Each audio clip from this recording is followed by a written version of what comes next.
¿Recuerdan a este hombre? Se llama Miguel Torres. Se jugó la vida con tal de vengar su negocio. Pasemos con el policía que contara la historia. La navaja todavía tenía pelos pegados cuando la policía de Sonora la encontró. Pelos de barba, sangre seca y las iniciales JT grabadas en el mango de madera.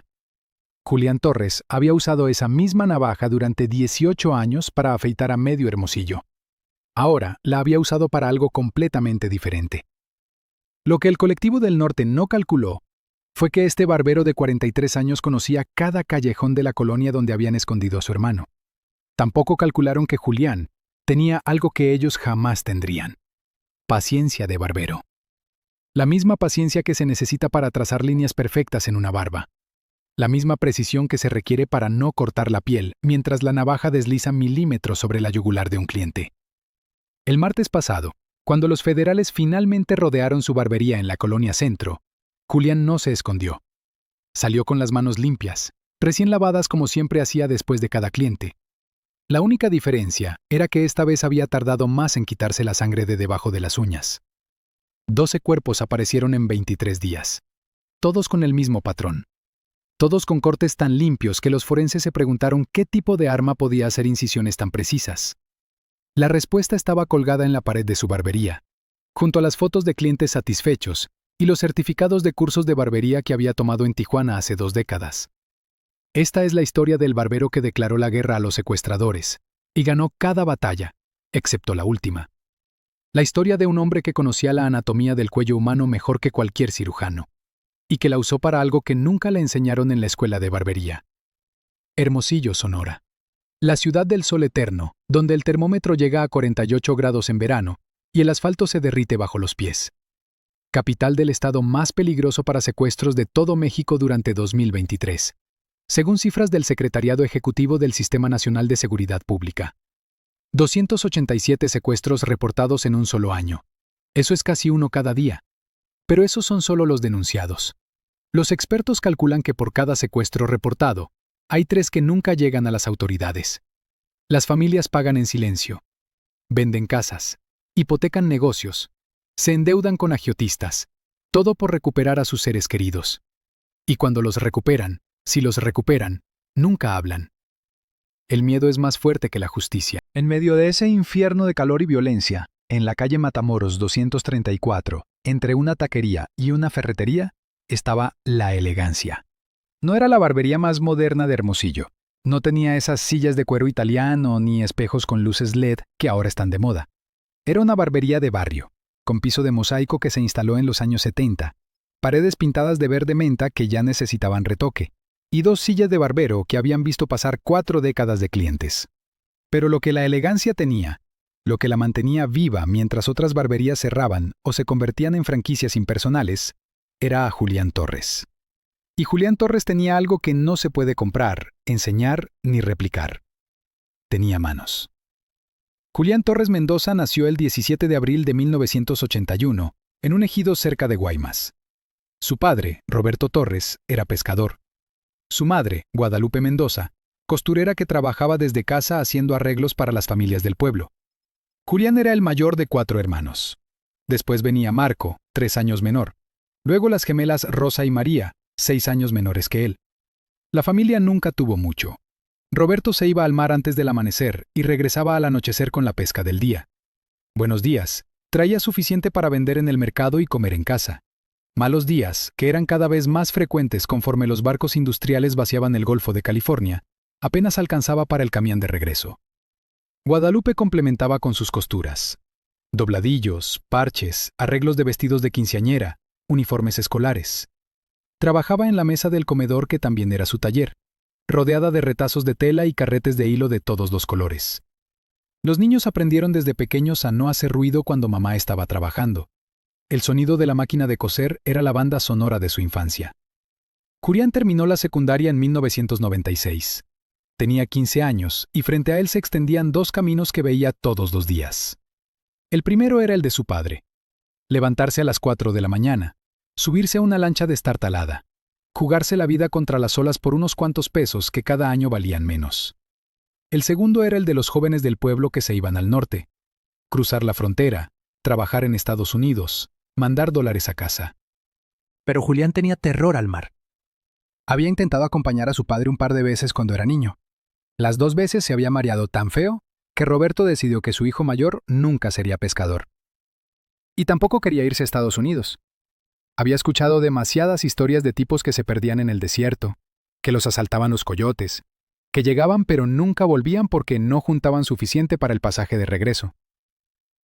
El tercer camino apareció por casualidad. Don Armando, el barbero del pueblo, necesitaba ayudante.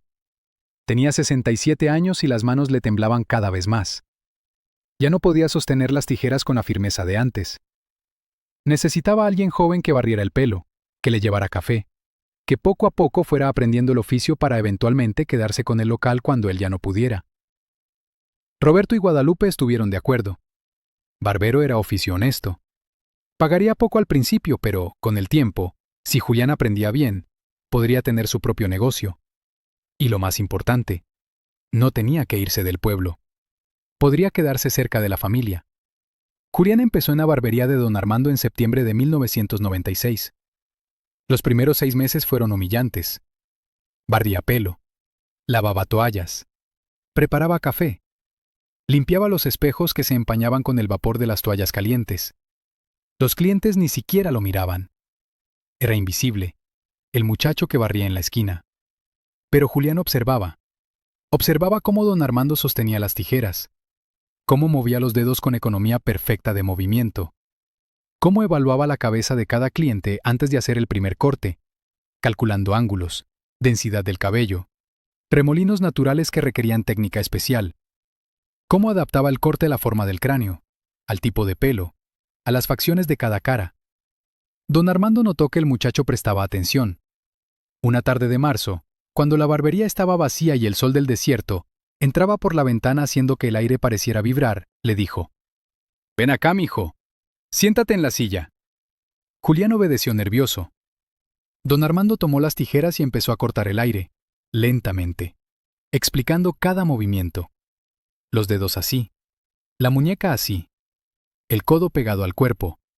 Nunca cortes apresurado. La prisa es enemiga de la precisión. Julián tenía 18 años. No tenía 50,000 pesos. No tenía ni 5,000 ahorrados. Pero su madre sí. Guadalupe había guardado cada peso que sobraba de las costuras durante años. Lo tenía en una caja de galletas escondida debajo de su cama. Eran 32,000 pesos. Todo lo que tenía. Se lo dio a Julián sin dudarlo. El resto lo consiguieron pidiendo prestado a familiares. Don Armando firmó los papeles un sábado de abril del año 2000. Pero Julián no se quedó en el pueblo. Sabía que si quería realmente tener éxito como barbero, necesitaba más que lo que don Armando podía enseñarle. Necesitaba técnicas modernas, certificaciones que validaran su oficio. En el año 2002, cuando ya había pagado la mitad de lo que debía por la barbería, decidió mudarse a Hermosillo. En Hermosillo se inscribió en un curso intensivo de barbería profesional que duraba 6 meses. Trabajaba de día en una barbería del centro como ayudante para pagar la renta de un cuarto que compartía con otros 3 tipos. Estudiaba de noche. Practicaba los fines de semana en un parque donde ofrecía cortes gratis a quien quisiera. Dormía 4 horas diarias. El curso le enseñó cosas que don Armando nunca supo. Técnicas de desvanecido modernas. Uso de máquinas eléctricas de última generación. Barbería artística con diseños en el cabello. Pero sobre todo, le enseñó más anatomía. Mucha más. El instructor, un tipo de Tijuana que había trabajado en barberías de Los Ángeles, era obsesivo con la anatomía del cuello y la cara. Les hizo memorizar cada músculo, cada arteria, cada nervio. Les mostró diagramas médicos. Les dio clases con cabezas de maniquí donde podían ver las estructuras internas. Conocer la anatomía, decía el instructor, no es solo para no matar al cliente por accidente. Es para entender cómo funciona la cara, cómo se mueven los músculos, cómo crece el pelo en relación a las estructuras subyacentes.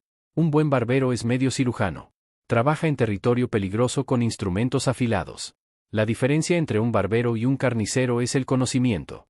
Julián terminó el curso con las mejores calificaciones de su generación.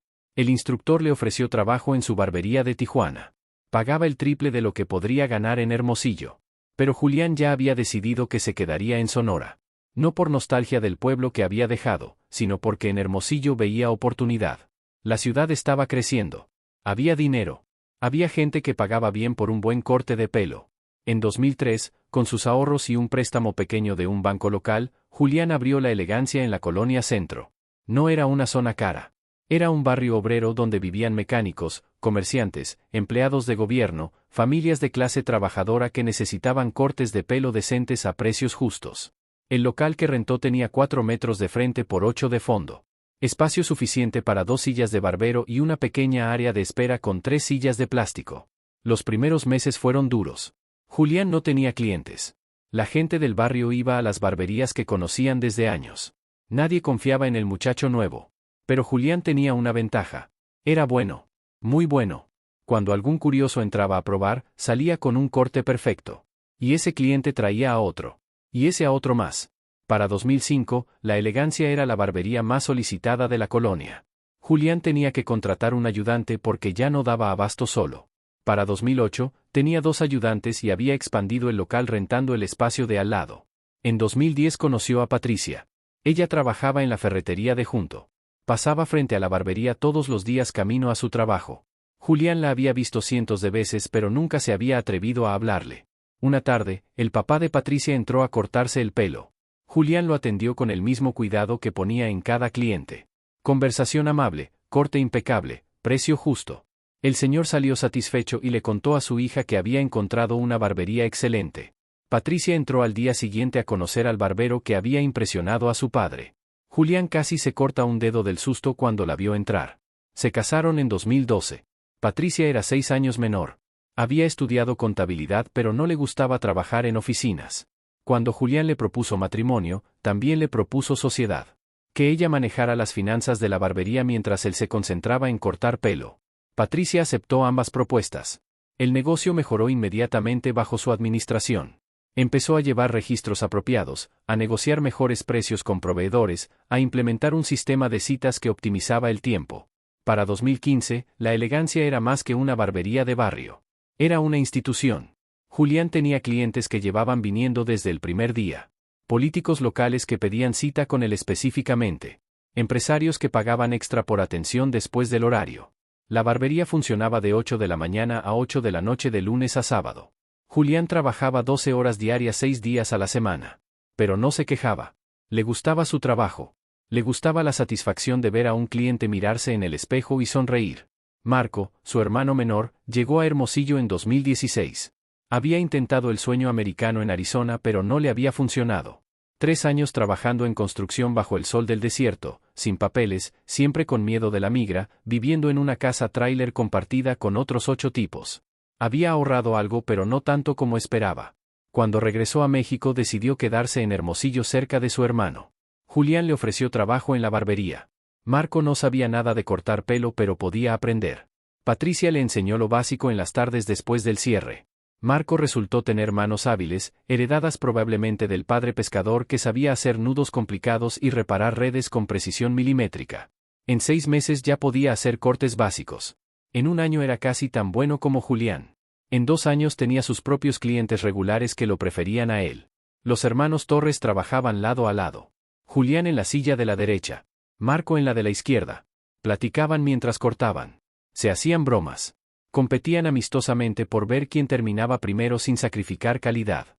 Los clientes disfrutaban el ambiente. La Elegancia era más que barbería. Era punto de reunión. Lugar donde se charlaba de fútbol, de política, de mujeres, de lo que fuera. Patricia manejaba el negocio desde un pequeño escritorio en la parte trasera. Los ayudantes atendían el mostrador y mantenían todo limpio. La vida era buena. No perfecta. Hermosillo seguía siendo ciudad peligrosa. Los secuestros aumentaban cada año. Los narcos se peleaban territorios. La policía parecía impotente o corrupta o ambas cosas. Pero Julián y Marco eran gente de trabajo. No se metían con nadie.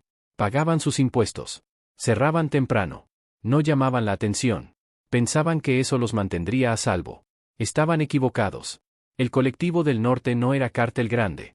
Era una célula criminal dedicada principalmente al secuestro express y la extorsión de negocios pequeños y medianos. Operaban desde un barrio marginal al norte de Hermosillo. De ahí el nombre. No eran sicarios profesionales. Eran delincuentes de segunda que habían encontrado en el secuestro un negocio rentable y relativamente seguro. Su método era simple. Identificaban negocios que generaran dinero pero que no fueran lo suficientemente grandes para tener seguridad privada. Estudiaban rutinas de los dueños. Esperaban el momento oportuno. Secuestraban. Pedían rescates que las familias pudieran pagar liquidando activos. Entre 200 y 500 mil pesos normalmente. Nada que llamara la atención de cárteles grandes. Nada que justificara operativos federales. En promedio, mantenían a las víctimas 3 o 4 días. El tiempo suficiente para que las familias juntaran el dinero. Luego liberaban. Advertían que si denunciaban volverían por ellos. La mayoría nunca denunciaba. Los que lo hacían descubrían que las autoridades poco podían hacer. Los secuestradores usaban teléfonos desechables. Cambiaban constantemente de casas de seguridad. No dejaban huellas. Y tenían contactos en la policía que les avisaban si alguien los buscaba. La tasa de resolución de casos de secuestro en Sonora durante 2023 fue del 3.7%. Eso significa que de cada 100 secuestros denunciados, apenas 3 llegaban a alguna captura. El colectivo del norte lo sabía. Era negocio de bajo riesgo. Los clientes pagaban. Las víctimas callaban. La policía no hacía nada. Podían operar tranquilos. Hasta que secuestraron a Marco Torres. Si estás siguiendo esta historia y quieres saber qué viene después, suscríbete y activa la campanita. Cuéntame en los comentarios desde qué ciudad o estado nos estás viendo. El secuestro ocurrió el martes 16 de julio de 2024. Marco había cerrado la barbería a las 8 de la noche como siempre. Julián se había ido una hora antes porque Patricia no se sentía bien y quería llegar temprano a casa. Marco se quedó haciendo la limpieza final, barriendo el pelo, lavando las toallas, contando el efectivo del día para dejarlo listo para que Patricia lo depositara al día siguiente. Salió a las 8:30. Caminó las 2 cuadras hasta donde había dejado su moto. Una Honda 150 centímetros cúbicos que había comprado usada hace 3 meses. Marco vivía en un departamento pequeño en la colonia Pimentel, a 15 minutos en moto de la barbería. Hizo el mismo recorrido que hacía todas las noches. Por la calle Matamoros hasta el bulevar, luego hacia el norte. No llegó nunca al departamento. Lo interceptaron en un semáforo. Una camioneta se le cerró adelante. Otra atrás. 2 tipos bajaron. Sacaron pistolas. Le ordenaron bajarse de la moto. Marco no tuvo tiempo de reaccionar. Lo subieron a la camioneta de atrás. Taparon su cabeza con una capucha. Le amarraron las manos. Todo duró menos de 30 segundos. Los pocos autos que estaban cerca vieron todo pero nadie hizo nada. Nadie llamó a la policía. En Hermosillo, uno aprende a mirar hacia otro lado. Julián recibió la primera llamada a las 11 de la noche. Número privado. Voz distorsionada electrónicamente. Tenemos a tu hermano. Está vivo pero no por mucho tiempo si no cooperas. Queremos 400,000 pesos. Tiene 72 horas. Si hablas con la policía, tu hermano muere. Si intentas algo estúpido, tu hermano muere. Vamos a volver a llamar mañana para dar instrucciones. La llamada se cortó. Julián se quedó con el teléfono en la mano durante varios minutos. Inmóvil. Procesando. Patricia lo vio desde el sillón donde estaba acostada. Supo inmediatamente que algo terrible había pasado. ¿Qué? Preguntó con voz temblorosa. Julián se lo contó con voz plana, sin emoción. El shock todavía no le permitía sentir nada. Secuestraron a Marco.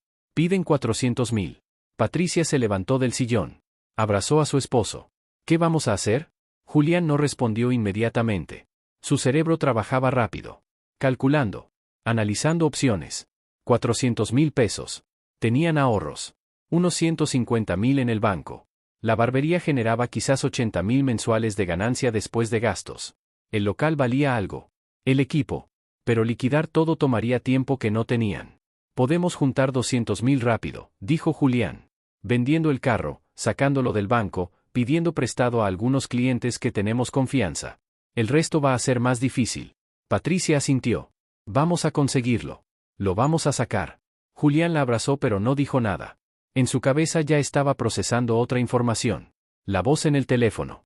Distorsionada pero no tanto. Acento local. Lenguaje específico. Marco Torres, tu hermano. Sabían su nombre. Sabían el vínculo familiar. Eso significaba que no era secuestro al azar. Lo habían estudiado. Sabían que tenía un hermano con negocio. Sabían que podían pagar. El miércoles por la mañana Julián abrió la barbería a la hora normal. Patricia le había dicho que se quedara en casa pero él insistió. Necesitaba mantener la rutina. Necesitaba pensar. La barbería estaba llena de clientes regulares del miércoles. Julián los atendió con el profesionalismo de siempre pero su mente estaba en otro lugar. Escaneaba caras. Escuchaba conversaciones. Buscaba cualquier señal, cualquier indicio de quién podría estar detrás del secuestro. A las 2 de la tarde recibió la segunda llamada. La misma voz distorsionada. ¿Tienes el dinero? Julián mintió. Sí, tengo 300.000. Es todo lo que pude juntar. Hubo silencio del otro lado. Luego, no es suficiente. Son 400.000. Julián respiró profundo. Necesito más tiempo. Una semana. La voz se endureció. Tienes 48 horas más. Si no, tu hermano va a aparecer en pedazos. Y si intentas contactar a la policía, te vamos a mandar un dedo para que veas que hablamos en serio. Esa noche Julián no durmió.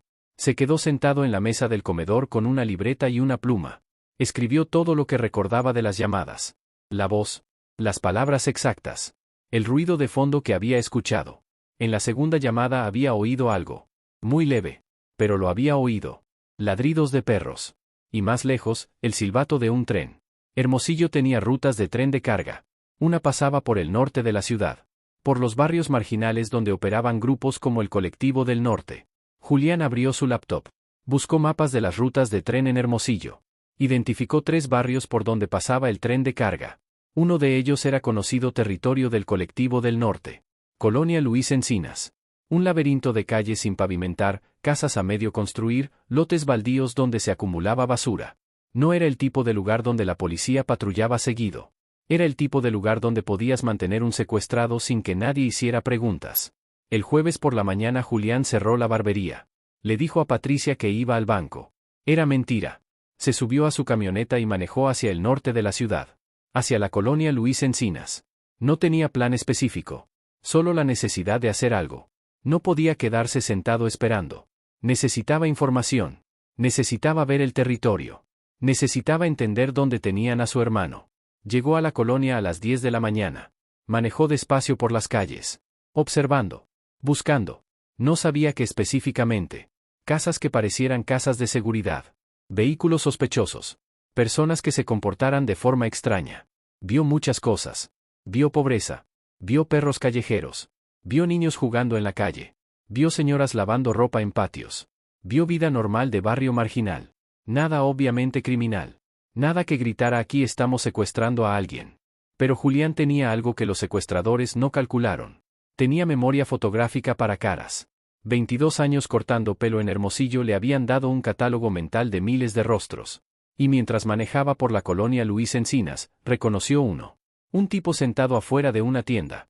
Joven, quizás 25 años, playera deportiva, gorra de béisbol. Lo había visto antes. Hace un mes. Había entrado a la barbería. Pidió corte. Julián lo atendió. Conversación casual. ¿De dónde eres? ¿A qué te dedicas? El tipo había dicho que trabajaba en construcción. Pero Julián recordó algo más. El tipo tenía tatuaje en el brazo. Un escorpión con las iniciales CN. Colectivo del Norte. Julián siguió manejando sin detenerse. No quería llamar la atención. Dio la vuelta a la manzana. Estacionó 3 calles más allá. Esperó 20 minutos. Luego caminó de regreso hacia donde había visto al tipo. Se compró un refresco en la tiendita. El tipo seguía ahí, ahora con otros 2. Platicaban, fumaban, revisaban sus celulares. Julián entró a la tienda, compró cigarros aunque no fumaba, y se quedó adentro observando por la ventana. A los 15 minutos, el tipo del tatuaje se levantó. Caminó hacia una casa al final de la calle. Una construcción de 2 pisos, sin terminar, con bloques de cemento expuestos y láminas en el techo. Tenía rejas en todas las ventanas. Cortinas oscuras que impedían ver adentro. Una camioneta Nissan blanca estaba estacionada al frente. Julián memorizó las placas. Esa tarde, después de pagar el rescate que los secuestradores habían pedido con una mezcla de ahorros y préstamos desesperados, después de esperar durante 18 horas sin recibir llamadas sobre dónde recuperar a Marco, después de que finalmente le informaran que encontraran a su hermano en un lote baldío al sur de la ciudad, Julián recibió la peor noticia de su vida. Marco estaba muerto. Le habían disparado en la nuca. Ejecución estilo. Aunque Julián había pagado todo. Aunque había cumplido cada instrucción. Los secuestradores lo mataron de todas formas. Quizás porque Marco los había visto. Quizás porque había escuchado nombres. Quizás por simple crueldad. Julián nunca sabría el porqué. Pero eso no importaba. Lo que importaba era que su hermano menor, el mismo que lo había dejado practicar cortes en su cabeza cuando eran niños, el mismo que había regresado de Estados Unidos para trabajar a su lado, el mismo que se reía de sus bromas mientras trabajaban hombro con hombro, estaba muerto. Y los responsables seguían libres. Seguían operando. Seguían secuestrando. Seguían matando. En el funeral de Marco, que se realizó 3 días después en un panteón al oeste de Hermosillo, Julián no lloró. Se quedó de pie junto al ataúd cerrado, los ojos secos, la mandíbula apretada. Patricia lloraba a su lado. Las gemelas Rosa y María habían viajado desde Guaymas. Lloraban también. Guadalupe, la madre, estaba destrozada. Había perdido a su segundo hijo. Roberto, el padre, había envejecido 20 años en 3 días. Pero Julián no mostraba emoción. Solo ese silencio denso que preocupó a Patricia más que cualquier grito o llanto. Esa noche, después de que todos se fueron, Julián se quedó solo en la casa que compartía con Patricia. Ella se había ido a dormir exhausta del día. Julián se sentó en la mesa de la cocina. Frente a él, la navaja que usaba en la barbería. La misma que había usado ese día para afeitar a un cliente. La levantó. La observó bajo la luz. El filo brillaba perfecto. Afilado esa misma mañana. Capaz de cortar pelo con la precisión de un bisturí. Julián pensó en todo lo que don Armando le había enseñado. En todas las lecciones del instructor de Tijuana. En años de práctica diaria. En miles de cuellos que había afeitado con esta misma navaja. En cada arteria que había evitado cuidadosamente. En cada nervio que había sorteado con precisión milimétrica. Conocía el cuello humano mejor que cualquier cirujano. Y ahora, por primera vez en su vida, ese conocimiento no lo usaría para evitar daño. Lo usaría para causarlo. Durante los siguientes días, Julián se transformó. Por fuera seguía siendo el mismo. Abría la barbería. Atendía clientes. Sonreía cuando tocaba. Conversaba sobre fútbol o política. Nadie notó nada diferente. Pero por dentro, algo había muerto con Marco. La parte que temía consecuencias. La parte que confiaba en el sistema. La parte que creía en la justicia institucional. Esa parte se había evaporado el día que encontraron el cuerpo de su hermano con un balazo en la nuca. Julián empezó a investigar. No de forma obvia. No con preguntas directas que levantaran sospechas. Lo hizo como lo hacen los barberos. Escuchando. Los barberos son confesores modernos. La gente cuenta cosas en la silla que no contaría en ningún otro lugar. Secretos. Rumores. Información que no debería compartirse. Durante 22 años, Julián había escuchado más chismes, más historias, más detalles íntimos de la vida de Hermosillo que cualquier periodista o policía. Ahora usaría esas conexiones. Empezó con clientes que trabajaban en la policía. Había varios. Patrulleros que venían cada 2 semanas. Agentes de tránsito. Un comandante de la municipal que lo visitaba mensualmente. Con ellos era casual. ¿Cómo va la ciudad? ¿Siguen los secuestros? ¿Han avanzado en algunos casos? Los policías hablaban. Se quejaban de la falta de recursos, de la corrupción interna, de lo difícil que era investigar cuando los criminales tenían informantes dentro de la corporación. Uno de ellos, un patrullero joven llamado Héctor que había conocido a Marco y había asistido al funeral, le contó más de lo que debía. El colectivo del norte opera desde la Luis Encinas, le dijo en voz baja mientras Julián le desvanecía el corte. Todos lo sabemos. Pero están protegidos. Tienen contactos hasta arriba. Cada vez que estamos cerca de agarrar a alguien, nos llaman de la comandancia ordenando que soltemos el caso. Es frustrante, don Julián. Queremos ayudar pero nos tienen maniatados. Julián siguió cortando sin cambiar expresión. ¿Conoces nombres? Héctor dudó. No debería decirle esto, pero después de lo que le hicieron a Marco. El líder se hace llamar el Gallo. Cristóbal Ruiz Mora. Tiene 32 años. 4 órdenes de aprehensión que nunca se ejecutan. Opera con su primo el Chino y otros 10 o 12 tipos que rotan. Usan casas de seguridad en la Luis Encinas. Cambian de ubicación cada semana. Son escurridizos. Julián continuó su investigación durante 2 semanas. Cada fragmento de información que obtenía lo guardaba mentalmente. Nombres, apodos, descripciones, ubicaciones, rutinas. Fue construyendo un mapa completo de la operación del colectivo del norte. No con evidencia que sirviera en corte. Con el tipo de inteligencia práctica que necesitaba para lo que estaba planeando. También empezó a prepararse físicamente. Julián nunca había sido hombre violento. No sabía pelear. No sabía usar armas de fuego. Pero sabía usar navajas. Sabía moverse en silencio, producto de años trabajando en espacio pequeño entre clientes que requerían quietud. Sabía ser paciente. Y sobre todo, sabía anatomía.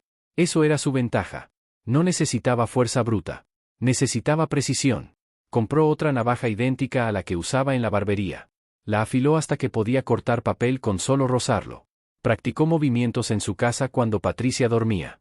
Estudiaba videos de anatomía en YouTube. Repasaba mentalmente cada paso de lo que tendría que hacer. Ubicar la carótida. Medir la presión. Calcular el ángulo. Un corte limpio en el lugar correcto y la persona tiene 30 segundos antes de perder la conciencia. 2 minutos antes de morir. Sin ruido. Sin forcejeo. Solo silencio y sangre. La primera víctima fue Rodrigo Sánchez Villegas, conocido como el Pecas. Julián lo había identificado como uno de los que habían estado en la camioneta que interceptó a Marco. Un cliente suyo, taxista que trabajaba de noche en la zona norte, lo había visto días después presumiendo en un bar sobre un trabajito que habían hecho. El taxista no sabía que era Marco. Solo contó la historia como chisme. Pero Julián ató cabos. El Pecas vivía en un departamento deteriorado en la colonia Olivares. Tenía rutina predecible. Salía a caminar cada noche a las 11 para comprar cervezas en un Oxxo a 3 cuadras. Regresaba por el mismo callejón oscuro. Sin alumbrado público. Sin cámaras. Julián lo esperó ahí el jueves, 8 de agosto, escondido detrás de un contenedor de basura. Cuando el Pecas pasó caminando con su six-pack de cervezas, Julián salió en silencio detrás de él. El Pecas no escuchó nada hasta que sintió la mano de Julián tapándole la boca. Para entonces ya era tarde. La navaja entró en el cuello con precisión quirúrgica. Julián sabía exactamente dónde cortar. La carótida primero. Un tajo limpio de 4 centímetros. La sangre brotó a presión. El Pecas intentó gritar pero la mano de Julián seguía firme sobre su boca. Intentó luchar pero sus fuerzas se desvanecían rápido. La pérdida de sangre al cerebro hace que el cuerpo se apague como computadora sin electricidad. En 45 segundos el Pecas estaba inconsciente. En 2 minutos estaba muerto. Julián dejó el cuerpo en el callejón. Revisó que no hubiera testigos. Caminó tranquilo hacia su camioneta estacionada a 2 cuadras. Se había puesto ropa oscura que ahora llevaba en una bolsa. Manos cubiertas con guantes de látex que usaba en la barbería. No dejó huellas. No dejó evidencia. Solo un cadáver y una marca. Junto al cuerpo dejó una tarjeta de presentación de la elegancia. Con las iniciales JT escritas en el reverso con la misma sangre de la víctima. Los siguientes 10 días eliminó a otros 5 miembros del colectivo del norte. Cada uno cayó de forma similar. Emboscadas en lugares oscuros. Cortes precisos. Sin testigos. Sin evidencia forense utilizable. La policía empezó a conectar los casos. Todas las víctimas eran conocidos delincuentes. Todos habían participado en secuestros. Todos aparecían con cortes extremadamente precisos en el cuello.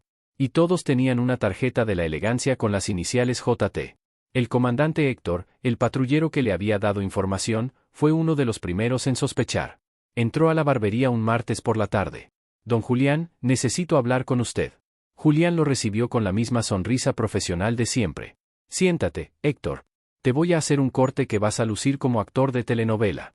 Pero Héctor no sonrió. Don Julián. Están matando a los del colectivo. Los que mataron a Marco. ¿Usted sabe algo de eso? Julián lo miró a los ojos mientras preparaba las tijeras. No sé nada, Héctor. ¿Debería? Héctor no apartó la mirada. Los están matando con precisión de cirujano. Cortes en el cuello que requieren conocimiento anatómico. Y dejan tarjetas de su barbería. Julián siguió preparando sin inmutarse. ¿Tarjetas de mi barbería? ¡Qué extraño! Cualquiera puede tomar una. Las dejamos en el mostrador para que los clientes las agarren. Héctor suspiró. Don Julián. Si usted está haciendo esto. Pare. La justicia por mano propia solo trae más violencia. Déjenos a nosotros. Julián empezó a cortar el pelo de Héctor con movimientos expertos. ¿A ustedes? Héctor, mi hermano murió hace 3 semanas. Pagué el rescate completo. Cooperé con todo. Y aún así lo ejecutaron. Denuncié. Di todos los detalles que pude. ¿Y qué pasó? Nada. Carpeta de investigación abierta. 0 avances. Los mismos que lo mataron siguen libres. Siguen secuestrando. ¿Y me pides que confíe en el sistema? Héctor no tuvo respuesta para eso. Se quedó callado mientras Julián terminaba el corte. La 6ª víctima fue Armando López Santos, alias El Chino, primo de El Gallo y segundo al mando del colectivo. El Chino era más cauteloso que los otros. Nunca salía solo. Siempre llevaba pistola. Se movía en camioneta blindada. Pero tenía una debilidad. Una novia en la colonia Roma que visitaba cada viernes. La dejaba en su casa cerca de medianoche. Luego manejaba solo de regreso al norte. 5 minutos de vulnerabilidad. Julián lo esperó en una calle angosta que el chino tenía que cruzar. Había estudiado la ruta durante 2 viernes anteriores. Siempre pasaba entre las 12:15 y las 12:30. Esta vez, Julián dejó su camioneta atravesada bloqueando parcialmente el paso. Como si hubiera tenido problemas mecánicos. Las luces de emergencia encendidas. El cofre abierto. El parado al lado con cara de preocupación. El chino llegó a las 12:22. Redujo velocidad al ver la camioneta bloqueando el paso. Bajó la ventana para gritar algo. Fue su error.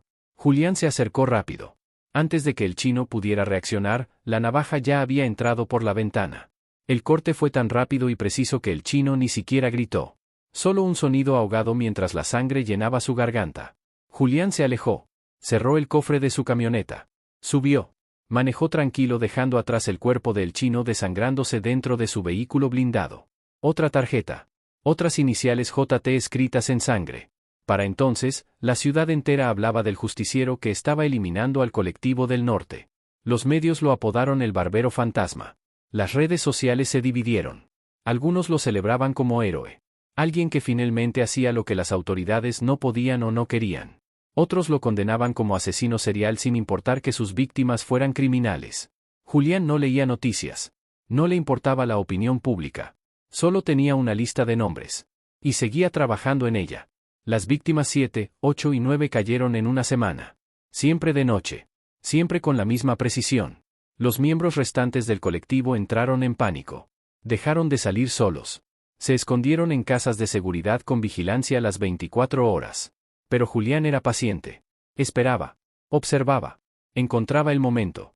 Un descuido. Una salida necesaria. Una ventana abierta. Y entraba como sombra. La navaja hacía su trabajo. El silencio se quedaba atrás. La 10ª víctima fue especial. Gustavo Moreno Chávez, alias el Flaco, había sido quien apretó el gatillo que mató a Marco. Julián lo había confirmado con un informante que le debía favores. El Flaco estaba escondido en una casa al este de la ciudad. No salía hacía días. Pero Julián lo encontró de todas formas. Entró por el techo a las 3 de la madrugada. Bajó por el tragaluz. El Flaco dormía. Solo. Borracho. Su pistola en la mesa de noche fuera de alcance. Julián lo despertó tapándole la boca. Los ojos del Flaco se abrieron llenos de terror. Reconoció a Julián inmediatamente. Había ido a su barbería antes del secuestro. Había sido uno de los que lo estudiaron. Julián acercó la navaja a su cuello. Esto es por Marco, susurró. El Flaco intentó suplicar pero la mano sobre su boca lo impedía. La navaja entró limpia. El corte perfecto. El Flaco murió mirando los ojos de Julián. Sin piedad en ellos. Solo justicia fría y calculada. Las víctimas 11 y 12 fueron Rafael Torres y Óscar Zamudio, los últimos miembros activos aparte de El Gallo. Los casó en una semana. Ambos murieron igual que los otros. Cortes precisos. Tarjetas con iniciales. Silencio absoluto. Para el 10 de septiembre, solo quedaba el líder. Cristóbal Ruiz Mora. El Gallo. El cerebro detrás de todo. El que había ordenado el secuestro de Marco. El que había dado la orden de ejecución aunque Julián había pagado. Encontrar a El Gallo fue más difícil. Se había escondido bien después de ver morir a toda su organización. Cambió de casa cada noche. Contrató guardaespaldas externos. No usaba celular. No salía de día. Pero cometió un error. Su madre seguía viviendo en la misma casa de siempre. Y El Gallo la visitaba. No podía evitarlo.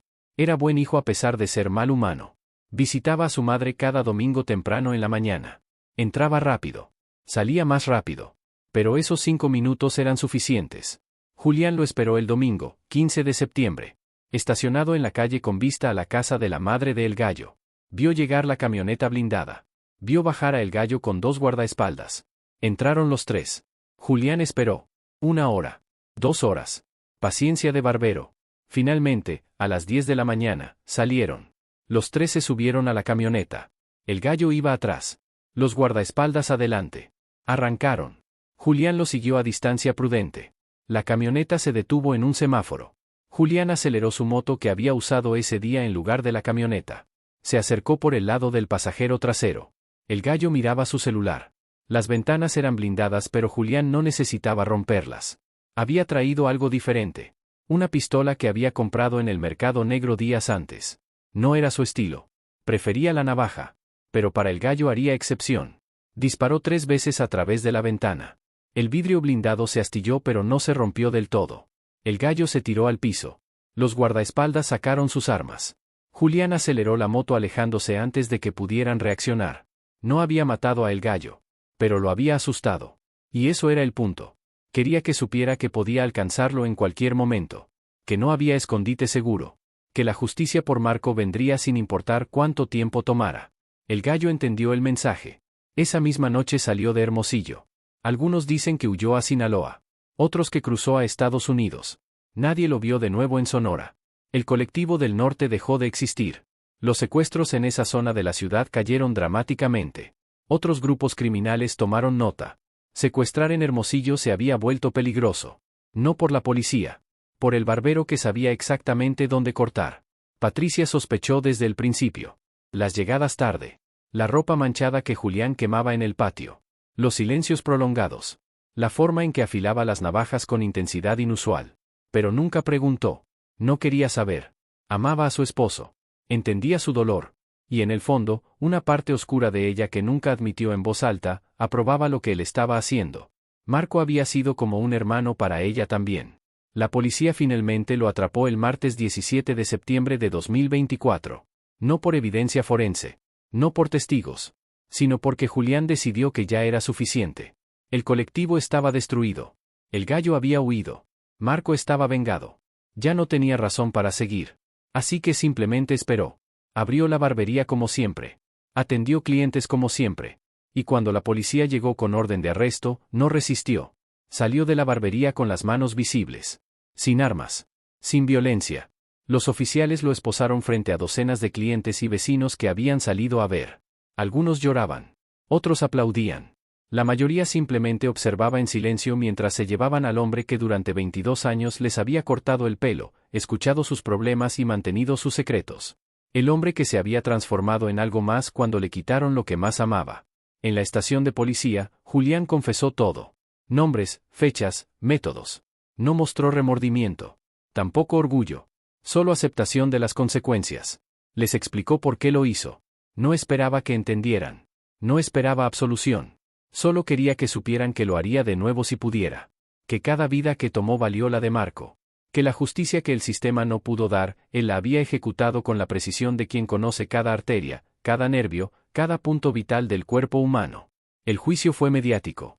Los abogados defensores argumentaron estado de angustia emocional. La fiscalía pedía la pena máxima por asesinato serial. Los medios lo pintaban como héroe o villano dependiendo del canal. Las redes sociales explotaron con opiniones divididas. Pero Julián no prestó atención a nada de eso. Se sentaba en la sala del juzgado con la misma calma con que había atendido miles de clientes. Esperando el veredicto con la paciencia que solo un barbero puede tener. Lo condenaron a 60 años de prisión. 12 cargos de homicidio calificado. 5 años por víctima. Sin posibilidad de libertad condicional. Julián escuchó la sentencia sin cambiar expresión. Patricia lloró en la galería. Las gemelas abrazaron a su madre. Roberto, el padre, se quedó inmóvil como había estado desde el funeral de Marco. Había perdido 2 hijos. Uno a las balas de los criminales. Otro al sistema que lo encerraría hasta que fuera anciano. En la prisión, Julián se adaptó rápido. Los guardias lo respetaban. Los otros presos lo veían con mezcla de miedo y admiración. Nadie lo molestaba. Todos conocían su historia. Sabían lo que había hecho. Y aunque estaba encerrado, su leyenda crecía afuera. El barbero justiciero de Sonora. El hombre que hizo lo que las autoridades no pudieron. El hombre que demostró que el conocimiento puede ser arma letal en manos de quien no tiene nada que perder. Patricia lo visitaba cada semana. Le llevaba comida. Le contaba cómo iba la barbería que ahora manejaba ella con ayuda de los empleados antiguos. Los clientes seguían viniendo. Algunos por nostalgia. Otros por curiosidad. Muchos porque genuinamente extrañaban el corte perfecto que solo Julián sabía dar. La elegancia seguía funcionando. Diferente. Más triste. Pero viva. Como testimonio de que algunas cosas sobreviven incluso cuando todo lo demás se derrumba. Julián pasaba sus días en prisión igual que afuera. Con calma. Con paciencia. Leyendo. Pensando. A veces cerraba los ojos y se imaginaba de vuelta en la barbería. La navaja en la mano. Un cliente en la silla.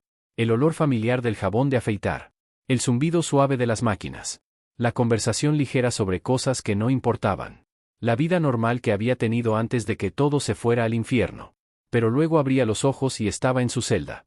4 paredes de concreto, una cama dura, un inodoro de acero, y la certeza de que moriría ahí dentro, a menos que pasara un milagro legal que nadie esperaba. 60 años. Tenía 43. Saldría a los 103 si es que vivía tanto. Era sentencia de muerte con otro nombre. ¿Valió la pena? Esa era la pregunta que Patricia le hizo una tarde de visita. Sentados frente a frente separados por un vidrio grueso, hablando por teléfonos institucionales que distorsionaban sus voces. ¿Valió la pena? Julián no respondió inmediatamente. Pensó en Marco, en las risas compartidas, en los años trabajando lado a lado, en la vida que su hermano nunca tendría, en la familia que nunca formaría, en todo lo que le habían quitado. Luego pensó en los 12 hombres que había matado, en cómo ninguno volvería a secuestrar a nadie, en cómo el gallo había huido y no regresaría, en cómo los secuestros habían bajado en esa zona, en las familias que quizás se habían salvado porque él había actuado. No era consuelo suficiente. Nada lo era. Pero era algo. Sí, le dijo finalmente a Patricia. Valió la pena. Ella no supo si creerle, pero asintió de todas formas. Lo amaba. Siempre lo amaría. Aunque ahora lo visitara tras un vidrio. Aunque sus conversaciones fueran monitoreadas. Aunque probablemente nunca volverían a compartir una cama, una cena, una vida normal. Y así terminó la historia del barbero justiciero de Sonora. Un hombre que conocía el cuerpo humano con la precisión de un cirujano. Que usó ese conocimiento primero para embellecer, luego para vengar, y finalmente para pagar un precio que probablemente sabía desde el principio que tendría que pagar. La justicia llegó para él. No la que buscaba, pero justicia al fin. Fría, ciega, inevitable como el filo de una navaja bien afilada deslizándose sobre piel expuesta. La barbería La Elegancia sigue abierta en la calle Matamoros 234. Patricia la maneja ahora. Los antiguos empleados siguen trabajando. Los clientes siguen viniendo. Y en la pared, junto a los certificados de cursos de barbería, hay una foto de 2 hermanos sonriendo. Julián y Marco Torres. Antes de que todo cambiara. Antes de que la violencia se los tragara a ambos. Antes de que la navaja que servía para crear belleza se convirtiera en instrumento de venganza. Algunos dicen que Julián era héroe. Otros que era asesino. La verdad probablemente está en algún punto intermedio. Era un hombre que amaba a su hermano. Un hombre que conocía un oficio. Un hombre que cuando el sistema falló decidió tomar la justicia en sus propias manos. Con las mismas manos que durante 22 años habían creado cortes perfectos. Con el mismo conocimiento que había usado para embellecer. Con la misma precisión que ahora lo había llevado a una celda de la que probablemente nunca saldría.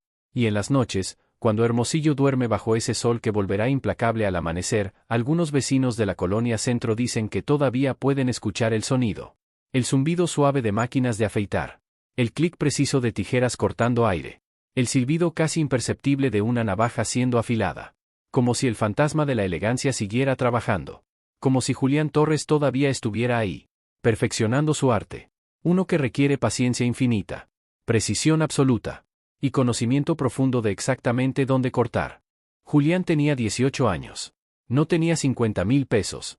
No tenía ni 5,000 ahorrados. Pero su madre sí. Guadalupe había guardado cada peso que sobraba de las costuras durante años. Lo tenía en una caja de galletas escondida debajo de su cama. Eran 32,000 pesos. Todo lo que tenía. Se lo dio a Julián sin dudarlo. El resto lo consiguieron pidiendo prestado a familiares. Don Armando firmó los papeles un sábado de abril del año 2000. Pero Julián no se quedó en el pueblo. Sabía que si quería realmente tener éxito como barbero, necesitaba más que lo que don Armando podía enseñarle. Necesitaba técnicas modernas, certificaciones que validaran su oficio. En el año 2002, cuando ya había pagado la mitad de lo que debía por la barbería, decidió mudarse a Hermosillo. En Hermosillo se inscribió en un curso intensivo de barbería profesional que duraba 6 meses. Trabajaba de día en una barbería del centro como ayudante para pagar la renta de un cuarto que compartía con otros 3 tipos. Estudiaba de noche. Practicaba los fines de semana en un parque donde ofrecía cortes gratis a quien quisiera. Dormía 4 horas diarias. El curso le enseñó cosas que don Armando nunca supo. Técnicas de desvanecido modernas. Uso de máquinas eléctricas de última generación. Barbería artística con diseños en el cabello. Pero sobre todo, le enseñó más anatomía. Mucha más. El instructor, un tipo de Tijuana que había trabajado en barberías de Los Ángeles, era obsesivo con la anatomía del cuello y la cara. Les hizo memorizar cada músculo, cada arteria, cada nervio. Les mostró diagramas médicos. Les dio clases con cabezas de maniquí donde podían ver las estructuras internas. Conocer la anatomía, decía el instructor, no es solo para no matar al cliente por accidente. Es para entender cómo funciona la cara, cómo se mueven los músculos, cómo crece el pelo en relación a las estructuras subyacentes. Un buen barbero es medio cirujano. Trabaja en territorio peligroso con instrumentos afilados. La diferencia entre un barbero y un carnicero es el conocimiento. Julián terminó el curso con las mejores calificaciones de su generación. El instructor le ofreció trabajo en su barbería de Tijuana. Pagaba el triple de lo que podría ganar en Hermosillo. Pero Julián ya había decidido que se quedaría en Sonora. No por nostalgia del pueblo que había dejado, sino porque en Hermosillo veía oportunidad. La ciudad estaba creciendo. Había dinero. Había gente que pagaba bien por un buen corte de pelo. En 2003, con sus ahorros y un préstamo pequeño de un banco local, Julián abrió La Elegancia en la Colonia Centro. No era una zona cara. Era un barrio obrero donde vivían mecánicos, comerciantes, empleados de gobierno, familias de clase trabajadora que necesitaban cortes de pelo decentes a precios justos. El local que rentó tenía 4 metros de frente por 8 de fondo. Espacio suficiente para 2 sillas de barbero y una pequeña área de espera con 3 sillas de plástico. Los primeros meses fueron duros. Julián no tenía clientes. La gente del barrio iba a las barberías que conocían desde años. Nadie confiaba en el muchacho nuevo. Pero Julián tenía una ventaja. Era bueno. Muy bueno. Cuando algún curioso entraba a probar, salía con un corte perfecto. Y ese cliente traía a otro. Y ese a otro más. Para 2005, La Elegancia era la barbería más solicitada de la colonia. Julián tenía que contratar un ayudante porque ya no daba abasto solo. Para 2008, tenía 2 ayudantes y había expandido el local rentando el espacio de al lado. En 2010 conoció a Patricia.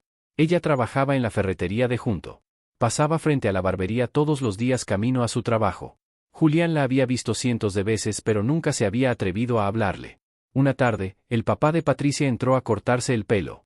Julián lo atendió con el mismo cuidado que ponía en cada cliente. Conversación amable, corte impecable, precio justo. El señor salió satisfecho y le contó a su hija que había encontrado una barbería excelente. Patricia entró al día siguiente a conocer al barbero que había impresionado a su padre. Julián casi se corta un dedo del susto cuando la vio entrar. Se casaron en 2012. Patricia era 6 años menor. Había estudiado contabilidad pero no le gustaba trabajar en oficinas. Cuando Julián le propuso matrimonio, también le propuso sociedad. Que ella manejara las finanzas de la barbería mientras él se concentraba en cortar pelo. Patricia aceptó ambas propuestas. El negocio mejoró inmediatamente bajo su administración. Empezó a llevar registros apropiados, a negociar mejores precios con proveedores, a implementar un sistema de citas que optimizaba el tiempo. Para 2015, La Elegancia era más que una barbería de barrio. Era una institución. Julián tenía clientes que llevaban viniendo desde el primer día. Políticos locales que pedían cita con él específicamente. Empresarios que pagaban extra por atención después del horario. La barbería funcionaba de 8 de la mañana a 8 de la noche de lunes a sábado. Julián trabajaba 12 horas diarias 6 días a la semana. Pero no se quejaba. Le gustaba su trabajo. Le gustaba la satisfacción de ver a un cliente mirarse en el espejo y sonreír. Marco, su hermano menor, llegó a Hermosillo en 2016. Había intentado el sueño americano en Arizona pero no le había funcionado.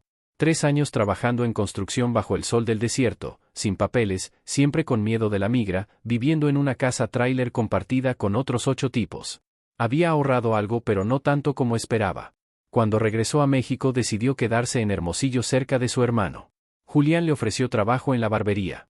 Marco no sabía nada de cortar pelo pero podía aprender. Patricia le enseñó lo básico en las tardes después del cierre. Marco resultó tener manos hábiles, heredadas probablemente del padre pescador que sabía hacer nudos complicados y reparar redes con precisión milimétrica. En 6 meses ya podía hacer cortes básicos. En 1 año era casi tan bueno como Julián. En 2 años tenía sus propios clientes regulares que lo preferían a él. Los hermanos Torres trabajaban lado a lado. Julián en la silla de la derecha. Marco en la de la izquierda. Platicaban mientras cortaban. Se hacían bromas. Competían amistosamente por ver quién terminaba primero sin sacrificar calidad. Los clientes disfrutaban el ambiente. La Elegancia era más que barbería. Era punto de reunión. Lugar donde se charlaba de fútbol, de política, de mujeres, de lo que fuera. Patricia manejaba el negocio desde un pequeño escritorio en la parte trasera. Los ayudantes atendían el mostrador y mantenían todo limpio. La vida era buena. No perfecta. Hermosillo seguía siendo ciudad peligrosa. Los secuestros aumentaban cada año. Los narcos se peleaban territorios. La policía parecía impotente o corrupta o ambas cosas. Pero Julián y Marco eran gente de trabajo. No se metían con nadie. Pagaban sus impuestos. Cerraban temprano. No llamaban la atención. Pensaban que eso los mantendría a salvo. Estaban equivocados. El colectivo del norte no era cártel grande. Era una célula criminal dedicada principalmente al secuestro express y la extorsión de negocios pequeños y medianos. Operaban desde un barrio marginal al norte de Hermosillo. De ahí el nombre. No eran sicarios profesionales.